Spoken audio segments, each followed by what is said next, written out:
IPL 2024లో ఒక block buster మ్యాచ్కి రంగం సిద్ధమైంది. ఈరోజు చెన్నై చెపాక్ స్టేడియం వేదికగా చెన్నై సూపర్ కింగ్స్ మరియు కోల్కతా నైట్ రైడర్స్ జట్లు తలపడబోతున్నాయి. రెండు జట్ల మధ్య మ్యాచ్ అంటే ఇప్పుడు కూడా చాలా ఇంట్రెస్టింగ్ ఉంటుంది. మెయిన్లీ ప్రజెంట్ ఫామ్ చూసుకుంటే కేకేఆర్ వాళ్ళు టాప్ నాచ్. అసలు ఆడిన 3 మ్యాచెస్లో కూడా వాళ్ళ బ్యాట్స్మెన్ బౌలర్స్ని ఉతికారేశారు. ఇక అదరైన సిఎస్కే టీం చూసుకున్న వాళ్ళు లాస్ట్ 2 మ్యాచ్లు ఓడిపోయినప్పటికీ హోమ్ గ్రౌండ్లో మ్యాచ్ అంటే రెచ్చిపోయి ఆడతారు. సో డెఫినెట్లీ మనమైతే 2 జట్ల మధ్య ఒక క్లోజ్ కంటెస్ట్ చూసే అవకాశాలు చాలా ఎక్కువగా ఉన్నాయి. అయితే హెడ్ స్టాట్స్ విషయానికి వస్తే మాత్రం చెన్నై టీంకి చాలా అడ్వాంటేజ్ ఉంది. మొత్తం 29 మ్యాచ్లు జరిగితే 18 మ్యాచ్ల్లో వాళ్ళే గెలిచారు. 10 మ్యాచ్ల్లో మాత్రమే కేకేఆర్ టీం గెలిచింది. మిగిలిన 1 మ్యాచ్లో ఫలితం రాలేదు. సో ఓవరాల్గా సిఎస్కే టీంకి కేకేఆర్ టీం అది అద్భుతమైన రికార్డు ఉంది. ఈవెన్ లాస్ట్ 5 మ్యాచెస్లో చూసుకున్న సిఎస్కే టీం 3 గెలిస్తే కేకేఆర్ టీం 2 గెలిచారు. So for sure head stats క్లియర్గా సిఎస్కే టీం వైపు ఉన్నాయి. కానీ ముందు చెప్పుకున్నట్టే ఫామ్ మాత్రం కేకేఆర్ టీం వైపు ఉంది. వాళ్ళు ఈ సీజన్లో ఆడిన 3 మ్యాచ్లో గెలిచారు. కానీ సిఎస్కే టీం చూసుకుంటే లాస్ట్ 2 మ్యాచెస్లో ఓడిపోయి ఈ మ్యాచ్లోకి వస్తున్నారు. మెయిన్ ఎస్ఆర్ఎస్ జరిగిన మ్యాచ్లో వాళ్ళ బ్యాటింగ్ బౌలింగ్ 2 కూడా తడబడ్డాయి.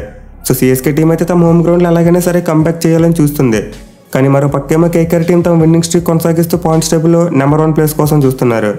ఇక మ్యాచ్ ఆడబోయే చెన్నై చెపాక్ స్టేడియం యొక్క పిచ్ రిపోర్ట్ చూసుకుంటే ఫస్ట్ 2 మ్యాచెస్లో బ్యాటింగ్ బాగా అనుకూలించింది. మెయిన్లీ సిఎస్కే వాళ్ళు గుజరాత్తో జరిగిన మ్యాచ్లో 200 రన్స్ కూడా కొట్టారు. సో ఏడాదైతే చెన్నై చెపాక్ పిచ్ కొంతవరకు డిఫరెంట్గా ఉంది. నార్మల్గా చూసుకుంటే ఇక్కడ స్పిన్ బౌలర్స్కి చాలా అడ్వాంటేజ్ ఉంటుంది. బట్ ఈ సీజన్లో మాత్రం అంతగా కనిపించలేదు. ఇన్ఫాక్ట్ సిఎస్కే వాళ్ళు జీటీతో మ్యాచ్లో ఒక్క స్పిన్నర్తోనే ఆడారు. మరి ఈసారి కూడా అలాంటి బ్యాటింగ్ ట్రాక్ని ఎక్స్పెక్ట్ చేయొచ్చు అంటే మేబీ మారే ఛాన్స్ ఉంది.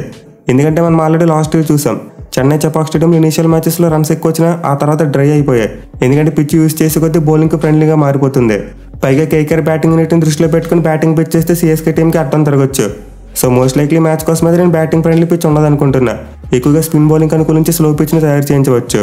ఇక గ్రౌండ్ యొక్క స్టాట్స్ విషయానికి వస్తే మొత్తం 78 ఐపీఎల్ మ్యాచెస్ జరిగాయి. అండ్ ఈ 78 మ్యాచెస్లో ఫస్ట్ బ్యాటింగ్ చేసిన టీం 47 మ్యాచ్లో గెలిస్తే చేస్ చేసిన టీం 31 మ్యాచ్లో గెలిచింది.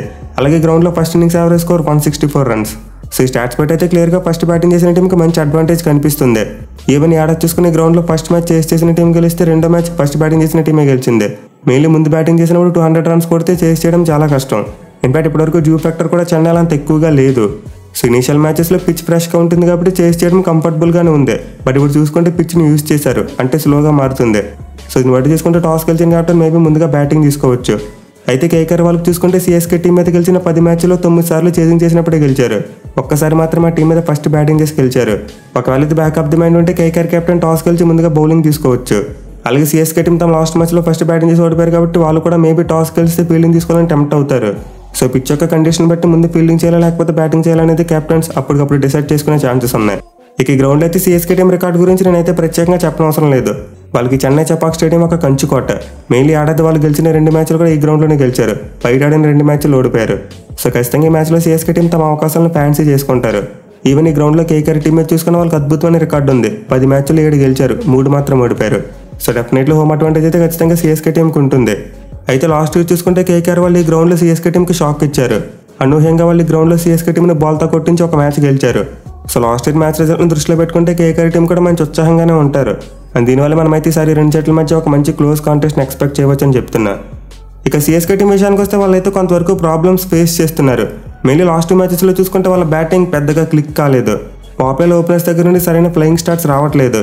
ఎస్పెషల్లీ రచిన్ రవీంద్ర ఫస్ట్ 2 మ్యాచెస్లో ఆడినట్టు నెక్స్ట్ 2 మ్యాచెస్లో ఆడలేదు. అలాగే గైక్వాడ్ చూసుకున్నా చాలా స్ట్రగుల్ అవుతున్నాడు. సో సిఎస్కే ఓపెనింగ్ పేరు అయితే ఈ మ్యాచ్లో తిరిగి ఫామ్లోకి రావాలి. అలాగే వాళ్ళకి మిడిల్ ఆర్డర్లో చూసుకున్న రహానే, మిచెల్ మరియు జడేజా ముగ్గురు కూడా స్ట్రైక్ రేట్ విషయంలో స్ట్రగుల్ అవుతున్నారు. కన్సిస్టెంట్గా రన్స్ కొడుతున్నప్పటికీ ఆ ఇంపాక్ట్ అయితే క్రియేట్ చేయలేకపోతున్నారు. సో ప్రజెంట్ సిఎస్కే బ్యాటింగ్లో అల్టిమేట్ ఫామ్లో ఉన్నది కేవలం దుబే ఒక్కడే. అతను ఆల్మోస్ట్ ప్రతి మ్యాచ్లో కూడా చెత్త కొట్టేస్తున్నాడు. ఒక డీసీతో మ్యాచ్లో మాత్రమే కొంచెం స్లో అయ్యాడు. బట్ లాస్ట్ మ్యాచ్లో చూసుకుంటే ఎస్ఆర్హెచ్ టీం మీద మిగతా బ్యాట్స్మెన్ ఫెయిల్ అవుతున్నప్పటికీ అతను మాత్రం అద్భుతంగా బ్యాటింగ్ చేశాడు. సో మరోసారి అయితే శుభం దుబే సిఎస్కే బ్యాటింగ్లో కీ రోల్ ప్లే చేయబోతున్నాడు. ఇక వాళ్ళ బౌలింగ్ విషయానికి వస్తే లాస్ట్ మ్యాచ్లో 10 రన్లను బాగా మిస్ అయ్యారు. Main Indian fast bowlers power ప్లేలో చాలా రన్స్ ఇస్తున్నారు. ఈవెన్ వాళ్ళు లాస్ట్ మ్యాచ్లో ముఖేష్ చౌదరి లాంటి ఒక లెఫ్ట్ ఆర్మ్ పేసర్ని తీసుకొచ్చారు. బట్ అతను కూడా చాలా రన్స్కి వెళ్ళాడు. అండ్ దీపక్ చహర్ చూసుకుంటే ప్రత్యేకంగా చెప్పనవసరం లేదు. అతను ఆల్మోస్ట్ ప్రతి మ్యాచ్లో కూడా మినిమం 10 రన్స్ ఇస్తున్నాడు ఓవర్కే. So present CSK Indian fast బౌలర్స్లో తుషార్ దేశపాండే ఒక్కడే కొంచెం బాగా బౌలింగ్ చేస్తున్నాడు. బట్ అతను కూడా ఈ మ్యాచ్లో కేకేఆర్ పవర్ హిట్టర్స్ ఆపడం చాలా కష్టమైన పని. So for sure CSK pace bowling 10 run లేకపోతే కొంతవరకు డల్గా కనిపిస్తుంది. మరి మ్యాచ్ కోసం 10 రన్ అందుబాటులో ఉంటాడంటే క్లారిటీ లేదు. లాస్ట్ మ్యాచ్లో అతనికి రెస్ట్ ఇచ్చినప్పటికీ బౌండరీ లైన్ దగ్గర డ్రింక్స్ పెట్టుకుని కనబడ్డాడు. సో మేబీ సిఎస్కే టీం అతనికి ఒక ప్రికాషనరీ రెస్ట్ ఇచ్చి ఉండాలి. అంటే దగ్గర నిజమైతే ఈ మ్యాచ్లో ఖచ్చితంగా అతను ప్లేయింగ్ లెవెల్లోకి వచ్చే ఛాన్స్ ఉంటుంది. ఇక ముస్తాఫిజుర్ రహమాన్ విషయానికి వస్తే అతను కూడా ఈ మ్యాచ్ కోసం అందుబాటులో లేడు. సో సిఎస్కే టీం అయితే మరోసారి మొయిన్ అలీతోనే కంటిన్యూ అవ్వచ్చు. పైగా అతను లాస్ట్ మ్యాచ్లో కొంతవరకు బాగానే బౌలింగ్ చేశాడు. So CSK team playing eleven అయితే మనం పెద్దగా మార్పులు చూడకపోవచ్చు. ఒకవేళ పత్రాన ఫిట్గా ఉంటే అతను తీక్షణ ప్లేస్లో ప్లేయింగ్ లెవెన్లోకి వస్తాడు, లేకపోతే వాళ్ళు అన్చేంజ్డ్ ప్లేయింగ్ లెవెన్తో వెళ్ళి మనం ఆశ్చర్యపోవడం అవసరం లేదు. ఇక కేకేఆర్ టీం విషయానికి వస్తే వాళ్ళు హై ఆన్ కాన్ఫిడెన్స్, నిజంగా టాప్ నచ్ ఫామ్లో ఉన్నారు. ఫస్ట్ 3 మ్యాచ్లో వాళ్ళ బ్యాట్స్మెన్ మైండ్ బ్లోయింగ్ బ్యాటింగ్ చేశారు. ఎస్పెషల్లీ లాస్ట్ మ్యాచ్లో డీసీ టీంని అయితే ఊచకోత కోసారు. సో కేకేఆర్ బ్యాట్స్మెన్ ఆడిన 3 మ్యాచ్లు కూడా యావరేజ్గా చూసుకుంటే ఓవర్కు 10 కంటే ఎక్కువ రన్స్ కొట్టారు. అండ్ దీన్ని బట్టి అర్థం చేసుకోవచ్చు వాళ్ళ బ్యాటింగ్ ఎంత బీభత్సంగా ఉందనేది. మెయిన్లీ వాళ్ళ టీంలో ప్రతి మ్యాచ్కి ఒక కొత్త సూపర్ హీరో పుట్టుకొస్తున్నాడు. లాస్ట్ మ్యాచ్లో వాళ్ళు రఘువంశీ లాంటి ఒక అండర్ 19 కుర్రాన్ని తీసుకొస్తే అతను కూడా చిత్త కొట్టాడు. అలాగే నరైన్ చూసుకున్న, రింకు సింగ్ చూసుకున్న, రస్సెల్ చూసుకున్న, సాల్ట్ చూసుకున్న, ఈ నలుగురు కూడా అద్భుతమైన ఫామ్లో ఉన్నారు. సో పవర్ హిట్టర్స్ విషయంలో కేకేఆర్ టీంకి అసలు ఎక్కడా కూడా లోటు లేదు. ఇన్ఫాక్ట్ ఈ పవర్ హిట్టర్స్ తోటి శ్రేయస్ అయ్యర్, వెంకటేష్ అయ్యర్ లాంటి మంచి కామ్ బ్యాట్స్మెన్ ఉన్నారు. సో కేకేఆర్ బ్యాటింగ్ లైనప్ ఏవైతే కావాలో అవన్నీ ఉన్నాయి. ఇన్ఫాక్ట్ నెంబర్ 8లో వాళ్ళకి రమణ్దీప్ సింగ్ లాంటి ప్లేయర్ కూడా ఉన్నాడు. అయితే బౌలింగ్లో చూసుకుంటే మాత్రం కొంతవరకు అక్కడక్కడ ప్రాబ్లమ్స్ ఉన్నాయి. అఫ్కోర్స్ లాస్ట్ మ్యాచ్లో చాలా బాగా బౌలింగ్ చేశారు, బట్ ప్రీవియస్ మ్యాచెస్లో చూసుకుంటే మాత్రం వాళ్ళ బౌలర్ స్ట్రగుల్ అయ్యారు. ఎస్పెషల్లీ మిచెల్ స్టార్క్ ఎక్కువగా రన్స్ ఇచ్చాడు, బట్ ఈయన మాత్రం లాస్ట్ మ్యాచ్లో ఒక మంచి కంబ్యాక్ చేశాడు. అలాగే వాళ్ళు కొత్తగా తీసుకొచ్చిన వైభవ్ హరీరా కూడా చాలా మంచి బౌలింగ్ చేశాడు. సో పేస్ బౌలింగ్ పరంగా కేకేఆర్ టీం కొద్దిగా సెట్ అయినట్టు కనిపిస్తుంది. ఈవెన్ రస్సెల్ కూడా వాళ్ళకి చాలా కన్సిస్టెంట్గా బౌలింగ్ చేస్తున్నాడు. అయితే లాస్ట్ మ్యాచ్లో చూసుకుంటే వాళ్ళు సర్ప్రైజింగ్గా హర్షిత్ రాణాకి బౌలింగ్ ఇవ్వలేదు, అతని టీంలో పెట్టుకుని కూర్చోబెట్టారు అంతే. మరి మ్యాచ్లో అతను ఆడిస్తారా లేదనేది కొంతవరకు డౌట్. ఎందుకంటే కేకేఆర్ టీంకు థర్డ్ స్పిన్ బౌలర్ కావాలనుకుంటే శ్రేయస్ శర్మని ఇంపాక్ట్ ప్లేయర్గా ఆడించవచ్చు. లేదు చక్రవర్తి మరియు నరేన్ సరిపోతారనుకుంటే వాళ్ళు హర్షిత్ రాణాతోనే కంటిన్యూ అవుతారు. సో ఓవరాల్గా చూసుకుంటే కేకేఆర్ టీంలో కూడా పెద్దగా చేంజెస్ ఉండవు. వాళ్ళు మోస్ట్ లైక్లీ సేమ్ ప్లేయింగ్ లెవెన్తో వస్తారు. బట్ ఏమో రెండు టీంల మధ్య ఆన్ ది పేపర్ చూసుకుంటే కొంతవరకు డిఫరెన్స్ ఉంది. మెయిన్లీ సిఎస్కే బ్యాటింగ్ కంటే కేకేఆర్ బ్యాటింగ్ బలంగా కనిపిస్తుంది. అలాగే బౌలింగ్లో చూసుకున్న రెండు టీమ్స్ చాలా ఈక్వల్గా కనిపిస్తున్నాయి. ఇన్ఫాక్ట్ పదిరైనా కంబ్యాక్ చేయకపోతే కేకేఆర్ పేస్ బౌలింగ్ కొంతవరకు స్ట్రాంగ్గా కనిపిస్తుంది. సో ఈ మ్యాచ్లో అయితే సిఎస్కే బౌలర్స్ తమ హోమ్ అడ్వాంటేజ్ యూజ్ చేసుకుని కేకేఆర్ బ్యాట్స్మెన్ కట్టడి చేయాలి. అలా చేయలేకపోతే కేకేఆర్ వాళ్ళు ఈజీగా మ్యాచ్ని ఎత్తుకుపోతారు.